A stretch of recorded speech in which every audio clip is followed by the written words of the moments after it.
कैसे हो आप सब।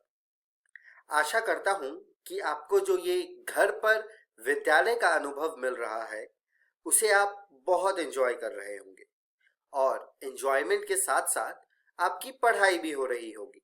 आप सब ने अपना कॉपी और कलम तो ले ही लिया होगा। तो आइए देखते हैं कि आज के एपिसोड में हम क्या क्या पढ़ेंगे।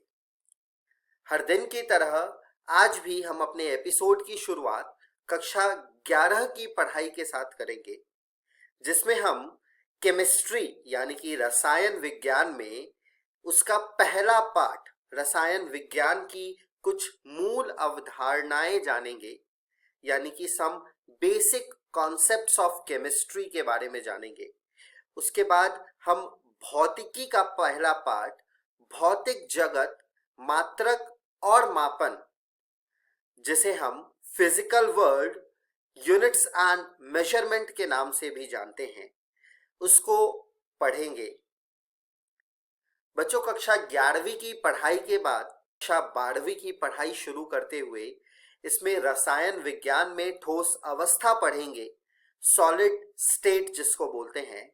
उसके बाद हम फिजिक्स में वैद्युत आवेश तथा क्षेत्र के बारे में पढ़ेंगे।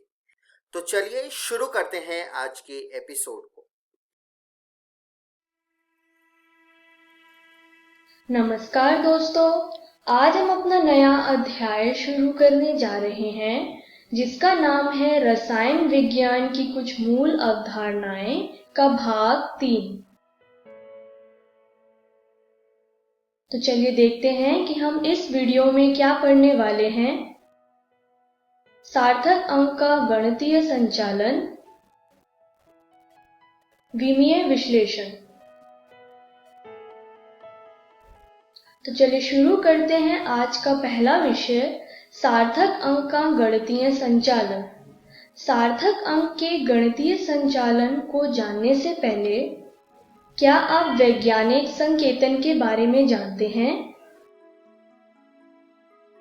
जैसा हमने पिछली वीडियो में जाना था, वैज्ञानिक संकेतन एक गणितीय अभिव्यक्ति है जिसका उपयोग 1 और 10 के बीच दशमलव संख्या को 10 से गुणा करने के लिए किया जाता है, जिससे हम कम अंकों से बड़ी संख्या को लिख सकें।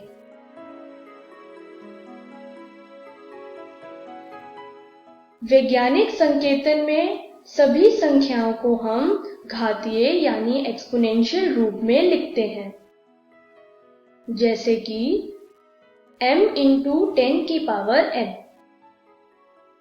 इस तरीके से हम वैज्ञानिक संकेतन को दर्शाते हैं। यहाँ पर m एक वास्तविक संख्या है और n एक पूर्णांक। आइए अब बात करते हैं वैज्ञानिक संकेतन का योग करना और घटाने के बारे में।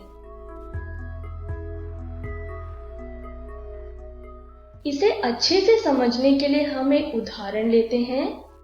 जैसे हमने एक संख्या ली जो है 6.26 × 10 की पावर -2। यह संख्या 0.0626 का वैज्ञानिक संकेतन है।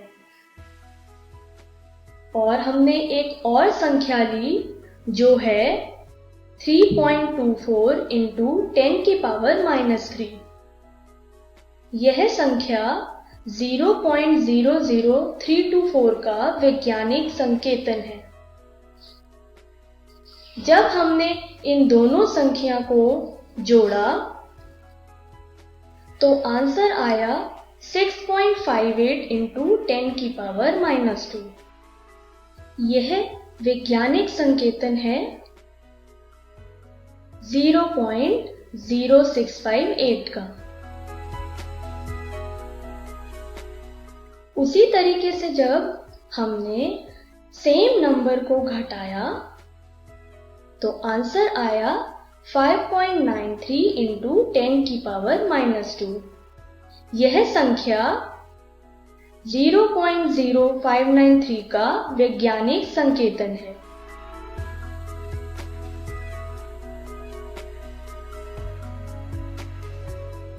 आइए अब बात करते हैं वैज्ञानिक संकेतन का गुणा और भाग करना। हमने एक संख्या ली जो है 3.45 इंटू 10 की पावर -3। जब इस संख्या को हमने दूसरी संख्या से गुणा किया जो है 6.28 इंटू 10 की पावर -4, इनको गुणा कैसे करेंगे? जैसा कि आप स्क्रीन पर देख पा रहे हैं, यानी 3.45 को पहले 6.28 से गुणा करेंगे और घातकों के नियमों के अनुसार या लॉ ऑफ एक्सपोनेंट के अनुसार इनकी पावर्स जुड़ जाएंगी, यानी 10 की पावर -3 -4। तो आंसर आएगा 21.66 इंटू 10 की पावर -7, जिसे हम 2.16 इंटू 10 की पावर -6 भी लिखते हैं। इस तरीके से हमने वैज्ञानिक संकेतनों का गुणा करना सीखा। अगर हमने सेम नंबर का भाग किया, यानी 3.45 इंटू 10 की पावर -3 को 6.28 इंटू 10 की पावर -4 से भाग करेंगे। पहले दोनों संख्या भाग होंगी, यानी 3.45 को 6.28 से भाग करेंगे और एक्सपोनेंट के नियम के अनुसार इनकी पावर्स माइनस होंगी, यानी 10 की पावर -3 + 4। तो आंसर आएगा 0.549 इंटू 10 की पावर +1, जिसे हम 5.49 भी लिखते हैं। इस तरीके से हमने वैज्ञानिक संकेतनों का भाग करना सीखा। आइए अब बात करते हैं सार्थक अंक के बारे में।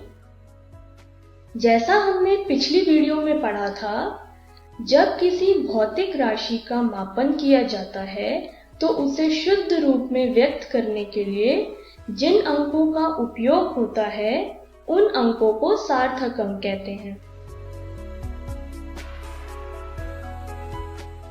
आइए अब बात करते हैं सार्थक अंकों को जोड़ना और घटाना के बारे में।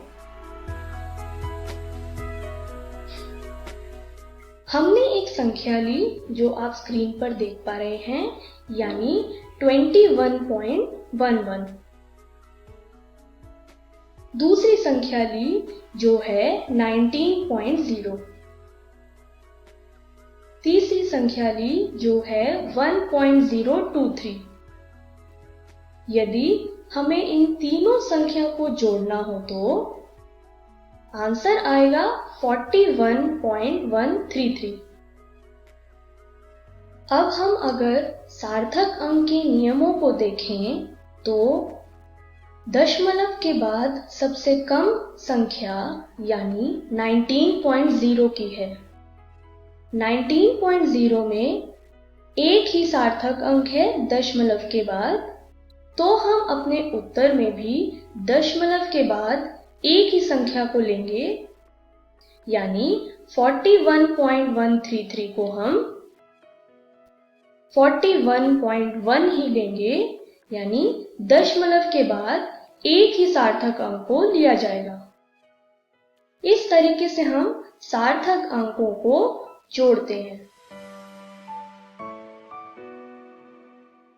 यदि हमने एक संख्या ली जो है 21.11, 19.0, 1.023, यदि हम तीनों संख्या को घटाएं तो आंसर आएगा 1.087।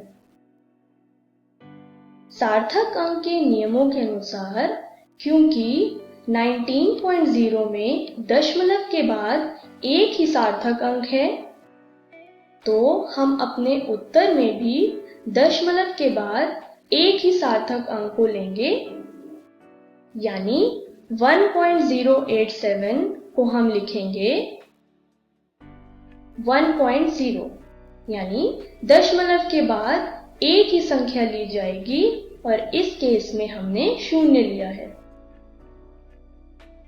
इस तरीके से हमने सार्थक अंक को घटाना सीखा।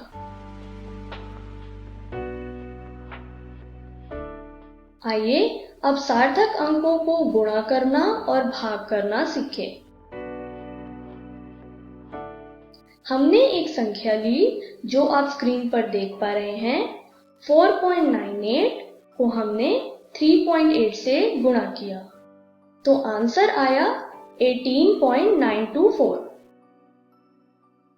क्योंकि सार्थक अंकों के नियमों के अनुसार 3.8 में दशमलव के बाद एक ही सार्थक अंक है, तो हम अपने उत्तर में भी दशमलव के बाद एक ही सार्थक अंक लेंगे, यानी 18.924 को हम लिखेंगे 18.9। दशमलव के बाद हमने एक ही संख्या ली जो यहाँ पर है 9। इस तरीके से हमने सार्थक अंकों को गुणा करना सीखा। अब हम सीखते हैं सार्थक अंकों का भाग करना। हमने 4.98 को 3.8 से भाग किया, जैसा कि आप स्क्रीन पर देख पा रहे होंगे, तो आंसर आया 1.310। सार्थक अंकों के नियमों के अनुसार 3.8 में दशमलव के बाद एक ही सार्थक अंक है, तो हम अपने उत्तर में भी दशमलव के बाद एक ही सार्थक अंक को लेंगे, यानी 1.310 को हम 1.3 लिखेंगे। यहाँ दशमलव के बाद हमने एक ही सार्थक अंक को लिया जो है 3। इस तरीके से हमने सार्थक अंकों को गुणा और भाग करना सीखा। सार्थक अंकों के गणितीय संचालन में एक महत्वपूर्ण हिस्सा है संख्याओं का सन्निकटन करना, यानी राउंडिंग ऑफ। आइए इसको जानें। संख्याओं का सन्निकटन वह विधि है जिससे किसी संख्या को सरल बनाया जाता है, लेकिन उसके मूल्य को उसके मूल संख्या के पास ही रखा जाता है। संख्याओं के सन्निकटन करने के कुछ नियम हैं। आइए एक एक करके इन नियमों को पढ़ें। पहला नियम यह कहता है कि यदि सबसे दाईं ओर वाला अंक जिसे हटाना हो 5 से अधिक हो, तो उससे पहले आने वाला अंक का मान 1 से अधिक कर दिया जाता है। आइए इसे एक उदाहरण से समझें।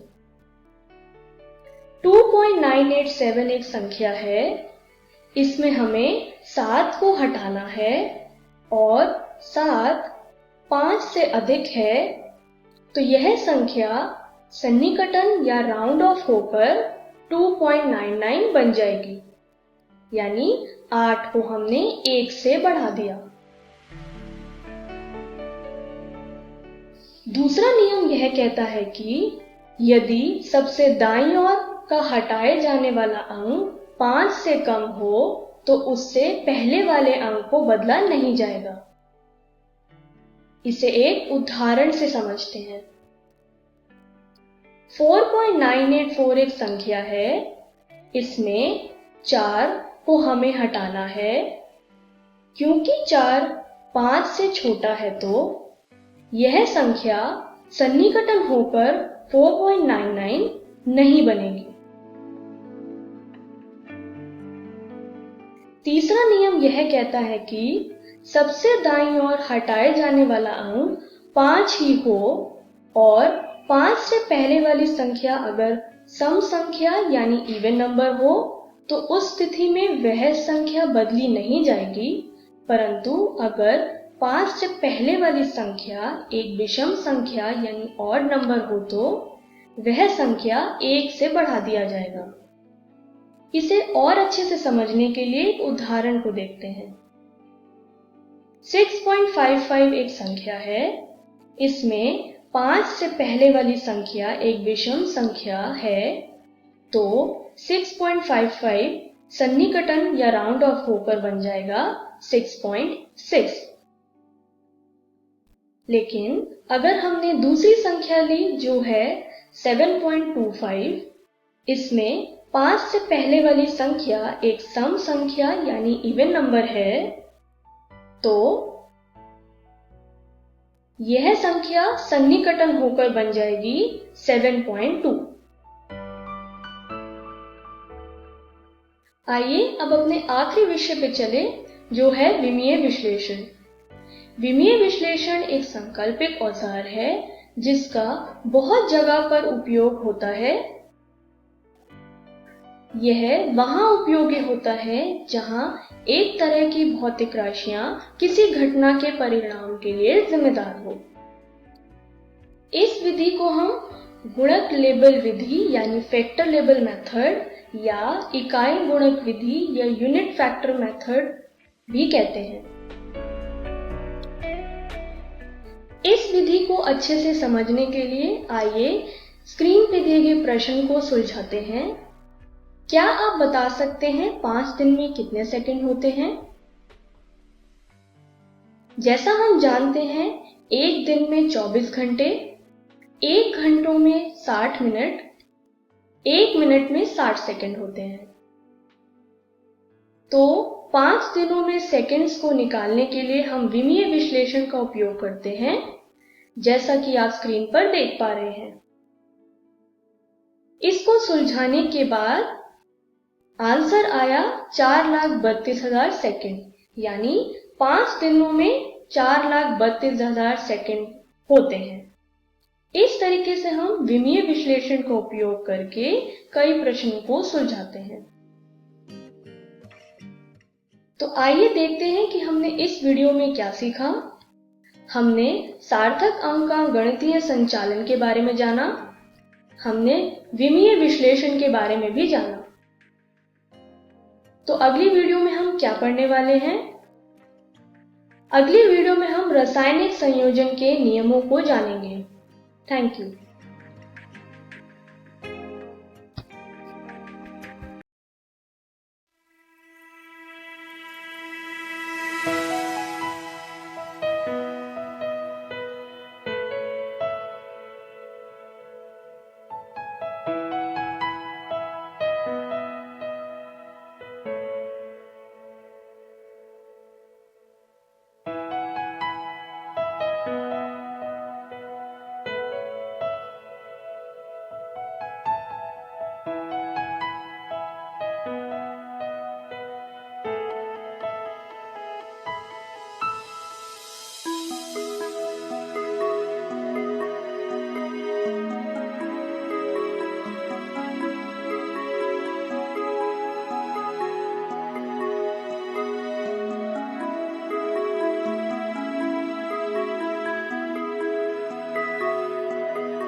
नमस्कार दोस्तों, आज हम पढ़ने जा रहे हैं कक्षा 11वीं के भौतिकी का अध्याय मात्रक एवं मापन भाग 3। तो वीडियो शुरू करने से पहले आइए एक बार नज़र डालते हैं कि आज की वीडियो में हम क्या क्या पढ़ने वाले हैं। तो सबसे पहले हम पढ़ेंगे त्रुटियों का संयोजन तथा फिर हम पढ़ेंगे सार्थक अंक। तो शुरू करने से पहले एक बार नजर डालते हैं निरपेक्ष त्रुटि पर, जिसको इंग्लिश में कहते हैं एब्सोल्यूट एरर। यह एक भौतिक मात्रा का माप है जो व्यष्टिगत मतलब मेजर्ड और वास्तविक मतलब रियल के अलग अलग मान के बीच अंतर का परिमाण है। यदि किसी भौतिक राशि को n बार मापा जाए और यदि उसके मान a1, a2, a3 and so on हैं, तो उस राशि का अंकगणितीय औसत होता है am बराबर 1/n सबमिशन ऑफ ai, जिसकी लिमिट होती है 1 से लेकर n तक। यहाँ पर am है औसत मान। चलिए हम आगे बढ़ते हैं और निरपेक्ष त्रुटि को देखते हैं। हमारे प्रथम मापन में निरपेक्ष त्रुटि इस प्रकार होगी, जिसे हमने लिखा है डेल्टा A1 बराबर AM माइनस A1, जहां पर AM औसत मान है। इसी प्रकार द्वितीय मापन में त्रुटि होगी डेल्टा A2 बराबर AM माइनस A2, और इसी तरह तृतीय मान में त्रुटि होगी डेल्टा A3 बराबर AM माइनस A3। चलिए अब हम आगे बढ़ते हैं और त्रुटियों का संयोजन पढ़ते हैं। इसमें हम 5 प्रकार से त्रुटि पढ़ेंगे, जिसमें पहला है संकलन की त्रुटि, दूसरा है व्यवकलन की त्रुटि, तीसरा है गुणनफल की त्रुटि, चौथा है भागफल की त्रुटि, तथा 5वें नंबर पर है मापित राशि की घातों के प्रकरण में त्रुटि। चलिए आगे चलते हैं और संकलन की त्रुटि से शुरू करते हैं। इसे समझने के लिए हम एक चर राशि डिफाइन करते हैं, जिसको हम कहते हैं x, और यदि x बराबर a प्लस b है, जहां a और b दो अन्य चर राशि हैं, और कुछ अन्य चर राशियां इस प्रकार हैं, जहां डेल्टा a है a के मापन में निरपेक्ष त्रुटि, डेल्टा b है b के मापन में निरपेक्ष त्रुटि, तथा डेल्टा x है x के मापन में निरपेक्ष त्रुटि। तो इसके लिए x के मापन में अधिकतम निरपेक्ष त्रुटि होगी डेल्टा x बराबर plus minus delta a plus delta b।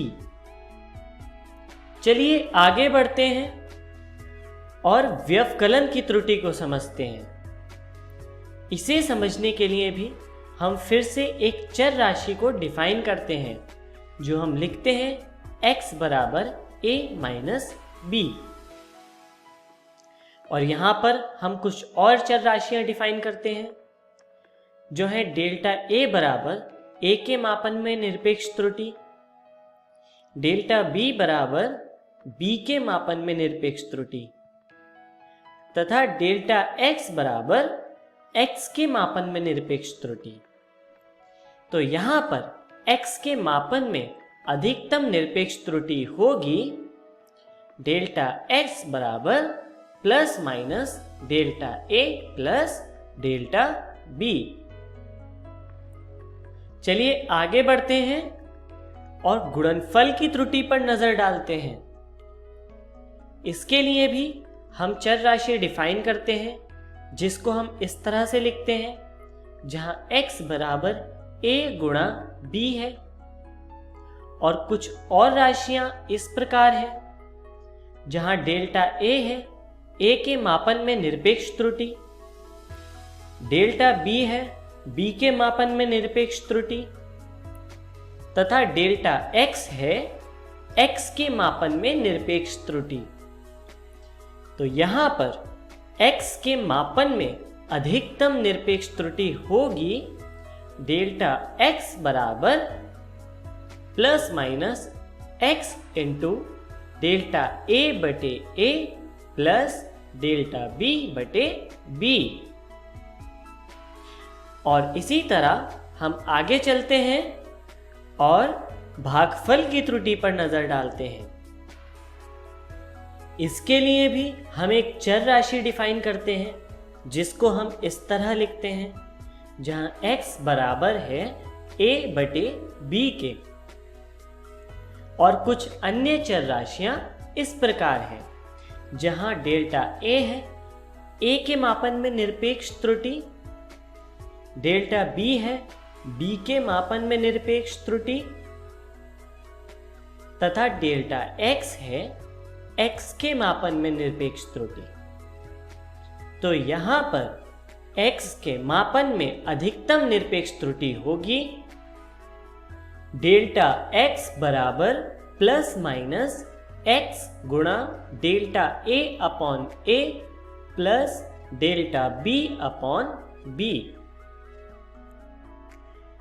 चलिए अब आगे देखते हैं मापित राशि की घातों के प्रकरण में त्रुटि।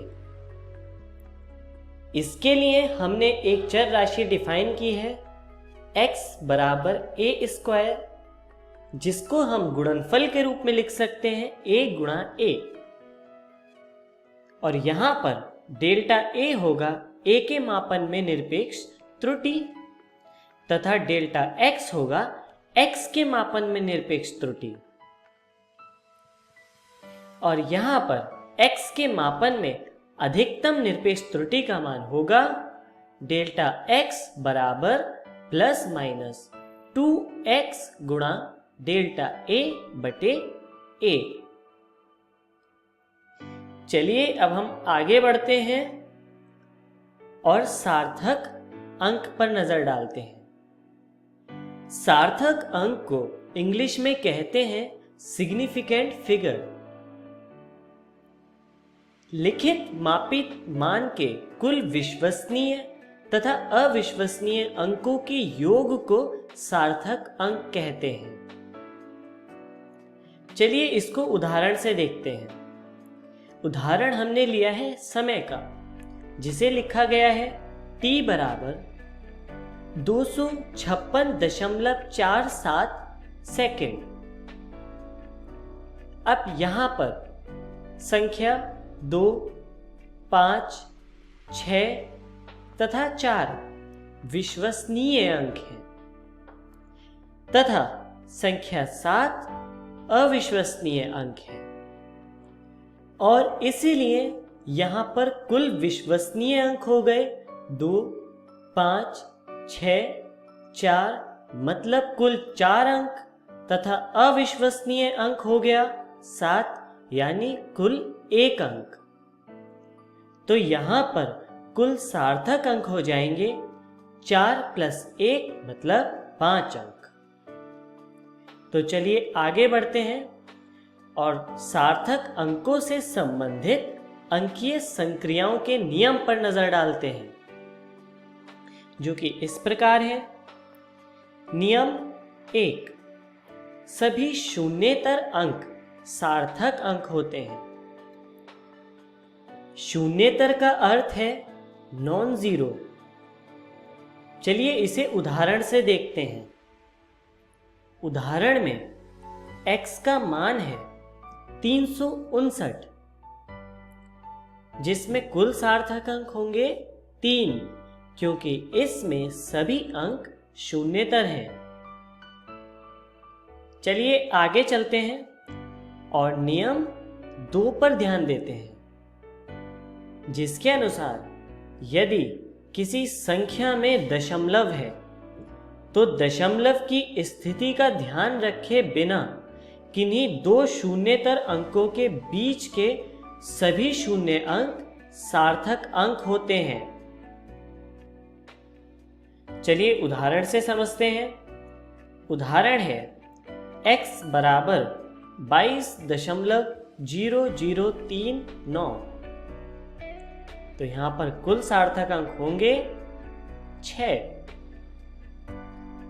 चलिए आगे चलते हैं और नियम 3 पर ध्यान देते हैं, जिसके अनुसार यदि कोई संख्या 1 से छोटी है और वह दशमलव बिंदु से दाईं तरफ है तो प्रथम शून्य के बाईं ओर के अंक सार्थक अंक नहीं होते हैं। चलिए इसके लिए भी हम एक उदाहरण देखते हैं। उदाहरण है x बराबर 0.0039। तो यहां पर कुल सार्थक अंक हो जाएंगे 2। चलिए आगे बढ़ते हैं और नियम 4 पर ध्यान देते हैं। इसके अनुसार ऐसी संख्या जिसमें दशमलव बिंदु नहीं होता, उनके शुरू के तथा अंतिम के शून्य अंक सार्थक अंक नहीं होते। चलिए उदाहरण से समझते हैं। उदाहरण है 0920000। इस पूरी संख्या में कुल सार्थक अंक होंगे 2। तो चलिए हम आगे बढ़ते हैं और देखते हैं कि आज की वीडियो में हमने क्या क्या सीखा। सबसे पहले हमने पढ़ा त्रुटि विश्लेषण। उसके बाद हमने जाना सार्थक अंकों के नियम। तो चलिए आगे बढ़ते हैं और देखते हैं कि अगली वीडियो में हम क्या सीखने वाले हैं। तो अगली वीडियो में हम जानेंगे भौतिक राशियों की विमाएं। धन्यवाद।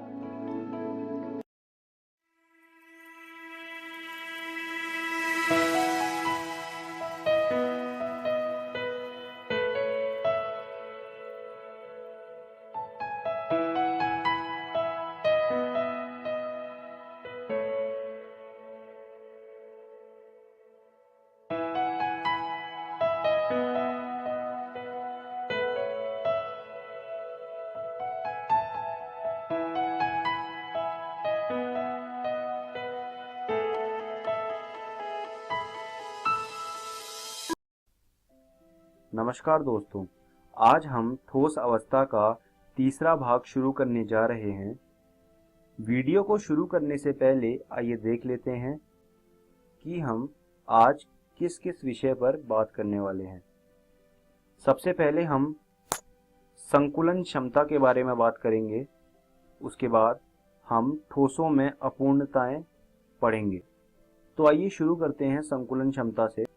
कोई भी एक एकक कोष्ठिका में परमाणु लगे होते हैं। हमने 3 तरह की एकक कोष्ठिका के बारे में बात करी। तो उन एकक कोष्ठिकाओं में कुछ परमाणु लगे हुए थे। हर किसी का अलग अलग संख्या थी परमाणुओं की। जैसे आपके सामने जो चित्र है, उस चित्र में आप साफ साफ देख सकते हैं कि कुछ जगह परमाणु लगे हुए हैं, कुछ जगह अंदर घनीय के परमाणुओं से घिरी हुई है और कुछ जगह जो है खाली है। तो संकुलन क्षमता परमाणुओं के कब्जे वाले कुल स्थान का प्रतिशत होता है। जैसे आप सामने देख सकते हैं, एक एकक कोष्ठिका है। उस एकक कोष्ठिका में कुछ परमाणु लगे हुए हैं। तो उस एकक कोष्ठिका के अंदर का जो क्षेत्र है, उसमें आप देख पा रहे होंगे कि कुछ स्थान परमाणुओं से घिरा हुआ है और कुछ स्थान खाली है। तो संकुलन क्षमता परमाणुओं के कब्जे वाले कुल स्थान का प्रतिशत होता है। अब बात करते हैं एकक कोष्ठिकाओं में संकुलन क्षमता के बारे में। जो सरल एकक कोष्ठिका होती है, उसकी संकुलन क्षमता 52.36% होती है। अंतः केंद्रित एकक कोष्ठिका की संकुलन क्षमता 68% होती है। वहीं फलक केंद्रित एकक कोष्ठिका की संकुलन क्षमता 74% होती है। ये सारी संकुलन क्षमताएं मैं आपको ये सुझाव दूंगा कि आप याद कर लें। ये हो सकता है कि आपके जो इम्तिहान होंगे उसमें पूछी जाए। अब बात करते हैं ठोसों में अपूर्णताएं। देखिए, इस संसार में कोई भी चीज पूर्ण नहीं है, कोई भी चीज पूरी तरह से सही नहीं है। हर चीज में कोई ना कोई कमियां हैं, कोई ना कोई खामियां हैं। ऐसे ही ठोसों में भी कुछ कमियां होती हैं जिन्हें हम अपूर्णताएं कहते हैं। तो जो ठोसों में अपूर्णताएं होती हैं वो 2 तरह की होती हैं। पहला जो प्रकार है वो है बिंदु दोष और दूसरा जो प्रकार है वो है रेखीय दोष।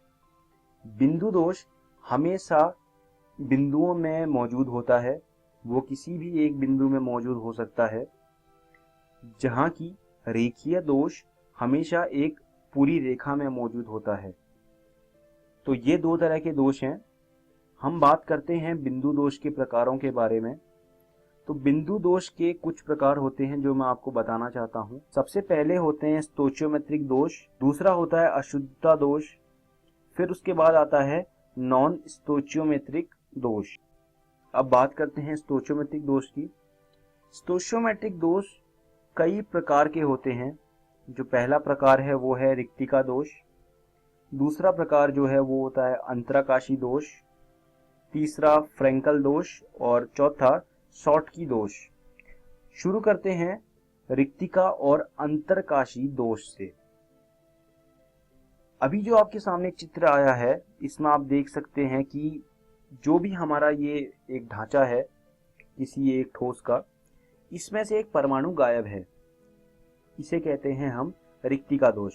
जैसा कि आपको नाम ही बता रहा है कि रिक्तिका दोष में कुछ रिक्ति छूट जाती है, कुछ रिक्ति रह जाती है, तो इसीलिए उसका नाम रिक्तिका दोष कहा जाता है। उसके बाद अंतराकाशी दोष।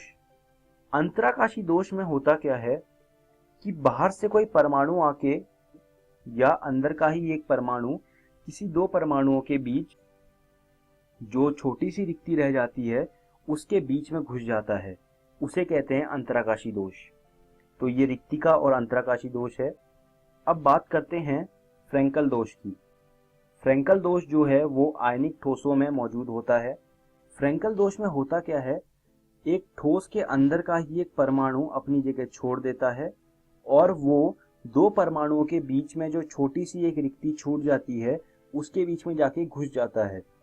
तो यहाँ पर आप देख सकते हैं कि फ्रेंकल दोष में रिक्तिका दोष और अंतराकाशी दोष दोनों ही दिख रहे हैं। इससे एक और बात देखी जा सकती है कि यह दोष ठोस के घनत्व को नहीं बदलता, क्योंकि अंदर से ही एक परमाणु एक जगह से दूसरी जगह जा रहा है।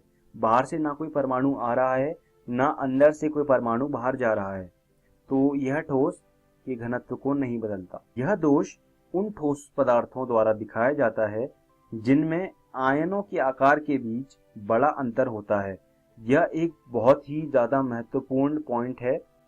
अब बात करते हैं शॉटकी दोष की। शॉटकी दोष क्या होता है? सबसे पहली चीज, यह आयनिक ठोस द्वारा दिखाया जाता है। शॉटकी दोष में होता क्या है, समान संख्या में धनायन और ऋणायन गायब हो जाते हैं। तो उससे क्या होता है कि रिक्ति पैदा होती है और दोष उत्पन्न होता है। इस दोष में एक ठोस का घनत्व घटता है। आप देख सकते हैं जैसे कि धनायन और ऋणायन गायब हो रहे हैं, तो उससे क्या होता है, जो हमारा ठोस होता है उसका घनत्व कम हो जाता है। तो यह शॉटकी दोष है। अब बात करते हैं अशुद्धता दोष के बारे में। तो अशुद्धता दोष क्या होता है, जैसा कि आपको नाम बता रहा है, इसमें कुछ अशुद्धता आ जाती है हमारे ठोस में। जो अशुद्धता दोष होता है यह ठोस की विद्युत उदासीनता को बनाए रखता है। इसमें विद्युत उदासीनता नहीं बदलती है। अब ये कैसे पैदा होता है, जैसे कि आप अपने सामने देख रहे हैं NaCl क्रिस्टल का चित्र। अब इसमें क्या हुआ, दो जगह से Na+ अपने स्थान को छोड़ के हट गया। अब जब दो NaCl हट गए तो जो हमारा ठोस है उसमें 2+ चार्ज आ गया। अब 2+ आने के कारण क्या हुआ, जो Sr2+ है उसने एक स्थान में कब्जा कर लिया। अब Sr2+ जैसे ही हमारे ठोस में घुसा तो उससे क्या हुआ, जो हमारा ठोस है उसमें जो चार्ज था वो चार्ज हट गया। तो इस कारण जो है अशुद्धता दोष पैदा होता है, क्योंकि यहाँ पर आप देख सकते हैं कि एक जो है हमारा Na+ वो गायब है। यहाँ पर अशुद्धता दोष के कारण जो ठोस है उसका घनत्व कम हुआ। क्यों कम हुआ, क्योंकि जो हमारा Na+ है वो अब हमारे ठोस में मौजूद नहीं है। तो यह था अशुद्धता दोष। अब हम इस वीडियो के अंत में आ गए हैं। आइए देखते हैं हमने इस वीडियो में क्या सीखा। सबसे पहले हमने संकुलन क्षमता के बारे में पढ़ा, उसके बाद हमने ठोसों में अपूर्णताएं पढ़ी। मैं आप लोगों को ये सुझाव देना चाहता हूं कि आप रसायन विज्ञान की NCERT भाग 1 से ये सब चीज़ें दोबारा से पढ़ लीजिए और अगली कक्षा में दोबारा से चीज़ें पढ़ के आइएगा, तभी आपको जो है चीज़ें और अच्छे से समझ में आएंगी।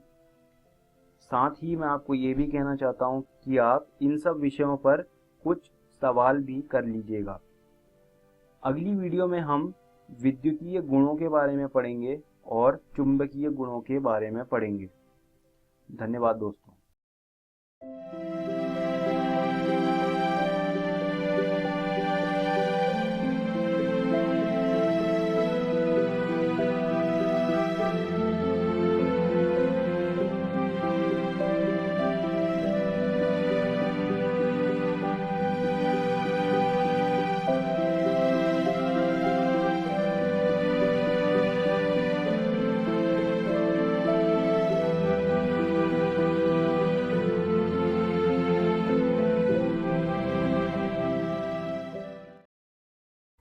हेलो दोस्तों, इस वीडियो लेक्चर में आपका स्वागत है।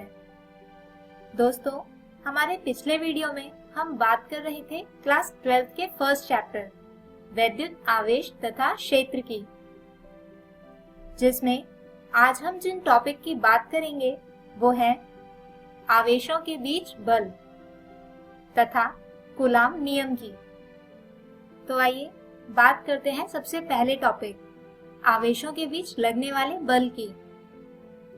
दोस्तों, हमने हमारे पिछले वीडियो में देखा था कि अलग अलग वैद्युत आवेश एक दूसरे को अट्रैक्ट यानी आकर्षित करते हैं, जबकि एक समान आवेश एक दूसरे को रिपेल यानी प्रतिकर्षित करते हैं।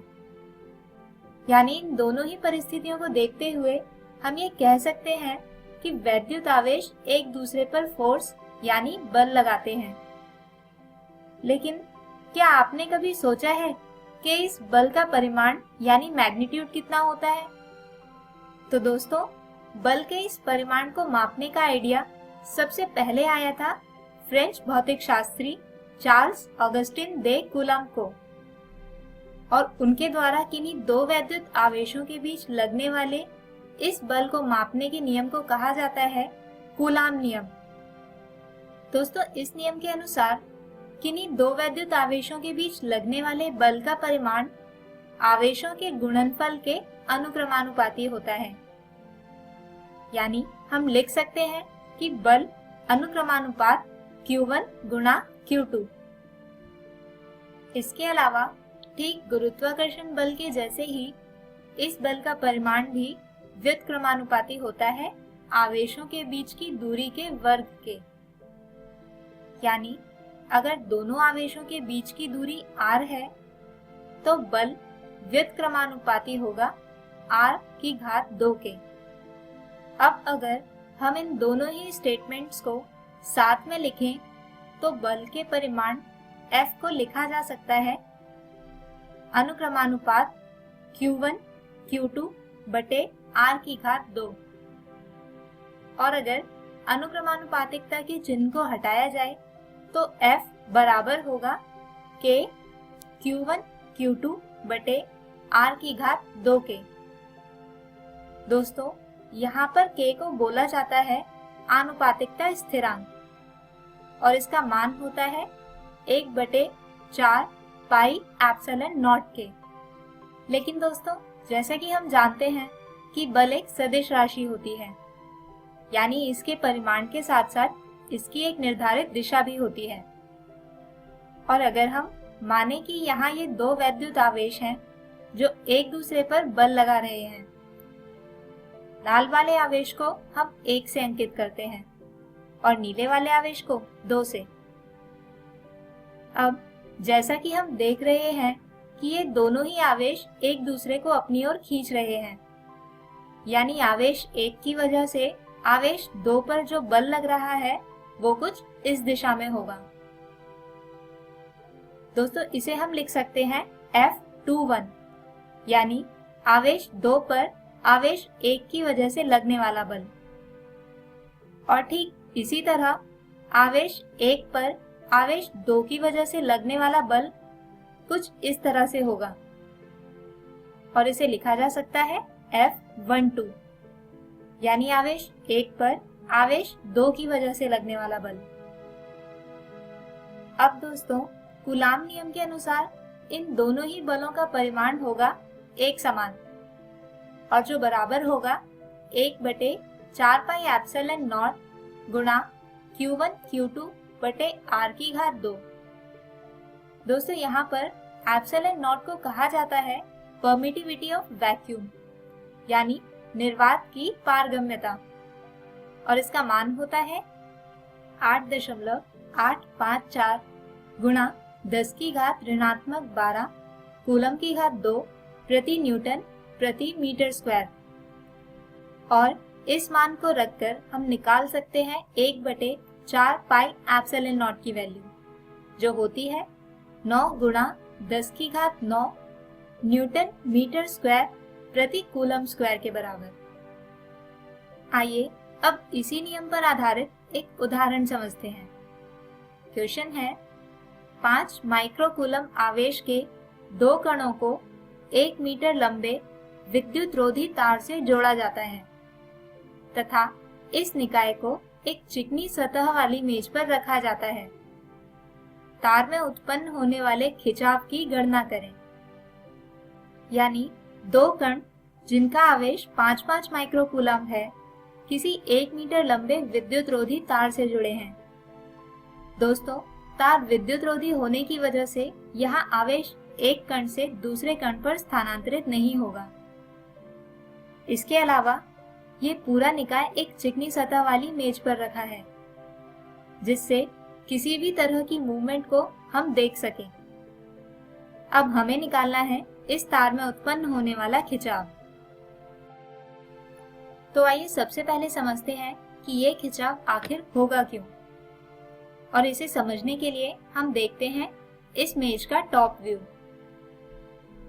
तो दोस्तों, जैसा कि हमने कहा था कि 2 समान आवेश करते हैं एक दूसरे को रिपेल यानी प्रतिकर्षित, यानी ये दोनों आवेश एक दूसरे पर लगाएंगे बल एक दूसरे के विरुद्ध कुछ इस दिशा में, जिसकी वजह से तार में होगा खिंचाव।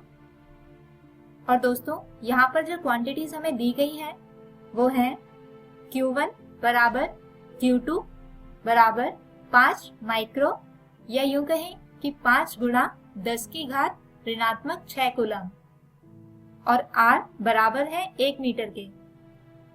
अब न्यूटन के तीसरे नियम के अनुसार ये खिंचाव होगा कणों पर लगने वाले बल के ही बराबर, यानी T बराबर F, और कूलम नियम से हम निकाल सकते हैं F, जो बराबर होगा 1/4 pi epsilon not Q1 Q2 बटे R की घात 2 के। अब यहाँ पर हम Q1 Q2 और R का मान रखकर इसे हल करें तो F आता है 0.225 न्यूटन, यानी तार में उत्पन्न खिंचाव था 0.225 न्यूटन। तो दोस्तों, हम उम्मीद करते हैं कि आज की इस वीडियो में बताए गए टॉपिक्स आपको समझ आए होंगे। हमारे आज के इस वीडियो में हमने बात की आवेशों के बीच लगने वाले बल की, जिसके परिमाण को मापने के लिए एक नियम दिया था फ्रेंच भौतिक शास्त्री चार्ल्स ऑगस्टिन दे कूलम ने, और जिसे कहा जाता है कूलम नियम, जिसे हमने इस वीडियो में समझा था। हमारे अगले वीडियो में हम बात करेंगे इसी पाठ के 2 अन्य विषय वैद्युत क्षेत्र और वैद्युत क्षेत्र रेखाओं की। तब तक के लिए take care and good bye.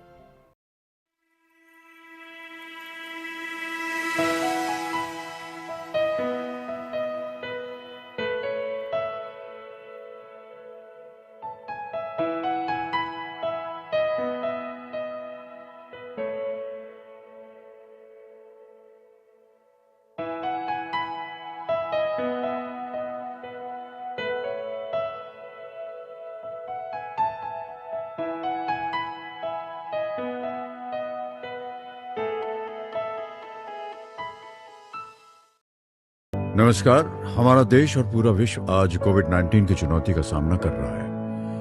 कोविड-19 अभी खत्म नहीं हुआ है। ऐसे में हमारा फर्ज है कि हम सतर्क रहें। इसलिए जब तक दवाई नहीं तब तक कोई ढिलाई नहीं। कोरोना से बचाव के लिए जरूरी है नियमित रूप से हाथ धोना, मास्क पहनना और आपस में उचित दूरी बनाए रखना। याद रखिए, 2 गज दूरी मास्क है जरूरी। खांसी, बुखार या सांस लेने में कठिनाई होने पर हेल्पलाइन नंबर 1075 पर संपर्क करें। आशा करता हूं कि आज के एपिसोड में जो भी पाठ आपको पढ़ाया गया हो, आप उसे अच्छे से समझ पाए होंगे। यदि कोई सवाल आपके मन में आया हो तो उसे उन्नयन ऐप पर आप पोस्ट करके अपने जवाब को जान सकते हैं, या फिर आप हमें ईमेल भी कर सकते हैं स्क्रीन पर दिए गए ईमेल आईडी पे। यह वीडियो बीईपीसी की वेबसाइट पर भी उपलब्ध है। वेबसाइट नोट कर लीजिए बच्चों, www.bepcssa.in। जब आप इस वेबसाइट पर जाएंगे तो डिजिटल लर्निंग वाले सेक्शन में जाकर आप इस वीडियो को देख सकते हैं। मिलते हैं बच्चों अगले एपिसोड में कुछ और रोचक पाठ के साथ।